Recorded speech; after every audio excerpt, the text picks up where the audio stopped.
ባልየና ውሻ በቤቱ ይኮራል። ትናንትና ባልዮቹ ግብፃውያን ያደረጉትና የሰሩት ይህንኑ ነው። በተደጋጋሚ በተለያየ ሀገሮች በቅኝ ግዛት ሲገዙ ስለኖሩ ስለ ጀግንነት አርበኝነትና ብሔራዊ መዝሙር ትርጉሙን በውል አይረዱትም።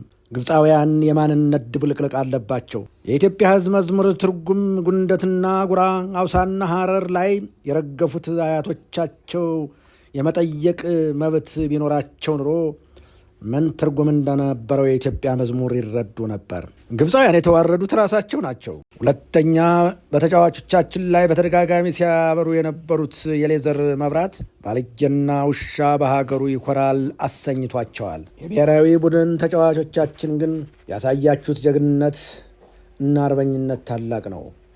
እናከብራችኋለን፣ እናመሰግናቸዋለን። ዋናው ጉዳይ ህዳሴ ተጠናቆ ሊመረቅ 2 ቀን ነው የቀረው። አባይን ከምንጩ ተቆጣጥረነዋል።